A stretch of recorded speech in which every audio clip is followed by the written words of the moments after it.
जय आदिवासी साथियों, आज बड़ा ही दुख का विषय है कि हमारे बदनावर के 15 गांव ऐसे हैं जहां हमारे भाइयों बहनों को बेघर होना पड़ रहा है।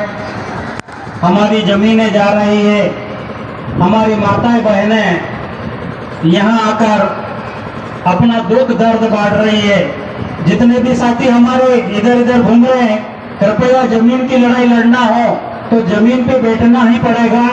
थोड़ी सी देर में हम लोग इतना पानी प्यास इतनी नहीं लगती जो हम लोग 1 घंटे नहीं बैठ सकते। इधर इधर जितने भी साथी हमारे इधर उधर घूम रहे हैं, हमारे साथ में बैठे। हमको जमीन की लड़ाई लड़ना है तो जमीन पे बैठना भी सीखना पड़ेगा, समय भी देना पड़ेगा। तो आज हमारे बीच में हमारी माताओं बहनों ने अपना दुख दर्द बयां किया। आज यहाँ पर जितनी भी खुफिया एजेंसी यहाँ पर खड़ी है, आईबी सीआईडी जितने भी है, हम लोग ज्ञापन देंगे, कलेक्टर साहब को देंगे।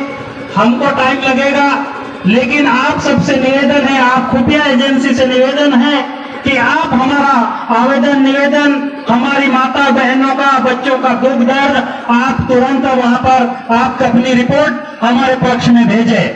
यह हमारी तरफ से आपसे निवेदन है।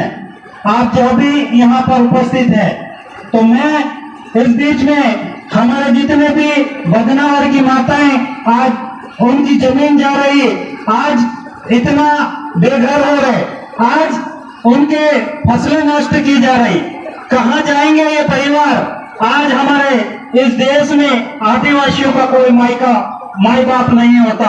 जब जब चुनाव होगा और चुनाव लड़ेंगे, वोट लेने के लिए माई बाप बनने आते हैं, उसके बाद में 5 साल तक वो कमीने हरामखोर गायब हो जाते हैं। और जब जैसे ही चुनाव आएगा फिर वोट लेने आएंगे और समाज के इर्द गिर्द बैठेंगे। लेकिन आज हमारी माता बहना आप देख रहे ना कि आपकी लड़ाई कौन लड़ा?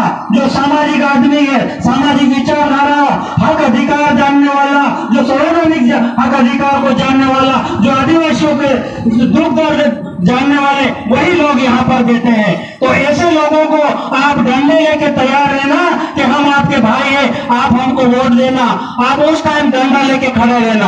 हम उन लोगों को प्रवेश करने देंगे, उस लोगों को हमारे गांव में घुसने देंगे जो लोग हमारे आदिवासियों की जमीन के लिए, हमारे हक अधिकार की लड़ाई के लिए हमारे साथ में आके बैठेगा, इस जमीन के साथ में हमारे साथ में बैठेगा, उसके साथ हम उसको बात करेंगे, अन्यथा उसको गांव से भगा देंगे। भगाएंगे नहीं।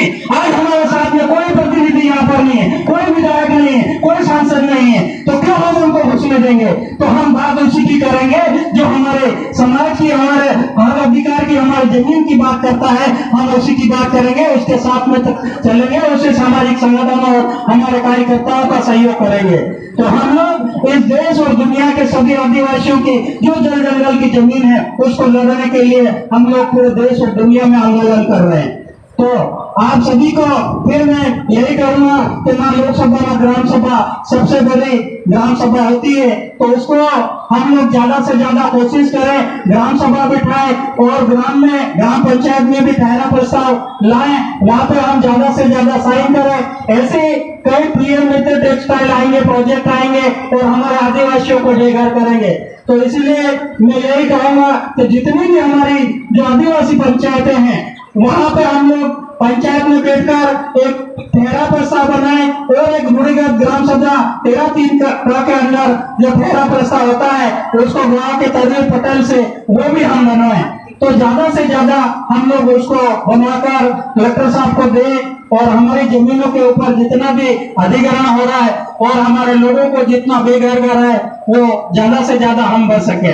हम लोग ये चाहते हैं कि ये लोग जितने भी हमारे लोग जब से देश आजाद हुआ वो जमीन पर निवास कर रहे, उस जमीन को ये बोल रहे कि ये सरकारी है। अरे कैसे सरकारी है? यहाँ पे हमारे लोग 100 साल से जीवन यापित कर रहे, आपने पट्टा नहीं दिया, उसके जमीन का उसको नाम नहीं किया, ये आपकी गलती है। आपको मालूम था कि यहाँ पर सरकारी सारी जमीनें हैं वो आपको आप पट्टा देना चाहिए था, लेकिन आपने नहीं दी। क्यों नहीं दी? कि आपको विकास करना, विकास के नाम पे आदिवासियों को बेघर करना, आदिवासियों को उजाड़ना और सरकारी जमीन देकर उनको वहां से बेघर करना, ये आदिवासियों को ऊपर बेघर करके विकास करना चाहते हैं। साथियों, आपको मालूम है कि ये अभी जो कोरोना आया था, कोरोना का पहले जब दिल्ली में ऑक्सीजन की कमी हुई थी, तो वो ये क्या है, ये सारी के सारे पर्यावरण प्रदूषण हो रहा। आज पूरे जो लोग जहां जहां फैक्ट्रियां कर रहे, फैक्ट्रियां लगा रहे, सांस लेने तक की ऑक्सीजन नहीं बची। तो ये लोग चाहते हैं कि देश का विकास करना चाहते हैं, तो देश का विकास करना चाहते हैं। दिल्ली से बॉम्बे तक हमारे यहाँ एक लेन कॉरिडोर, ग्रीन कॉरिडोर के नाम से जो बनाया, वो भी इसीलिए बनाया कि वो धीरे धीरे सारी जमीनें लेंगे, क्योंकि उनको पता है कि आदिवासियों की जमीन ही लेकर हम लोग यहाँ पे फैक्ट्रियां चालू कर सकते हैं, बाकी नहीं कर सकते। तो हम लोग चाहते हैं यदि इस देश और दुनिया में हम सबको अपनी लड़ाई लड़ना है, अपना संवैधानिक हक अधिकार और जमीनों की लड़ाई लड़ना है, तो हमको पार्टी और धर्मों में बढ़कर नहीं रहना है। जब आदिवासी की बात हो, आदिवासी की जमीन की बात हो, तो चाहे किसी भी क्षेत्र की हो, लेकिन एक होकर एक जगह पर आकर हमको एक आवाज के साथ में हमको इनको जवाब देना पड़ेगा, तब जाके इनके काम के गूंज जोर रहेंगे। तो इसीलिए मैं फिर से आप सभी को कहना चाहता है कि जो भी सरकारी जमीन है हम लोग 1 इंच भी नहीं देंगे।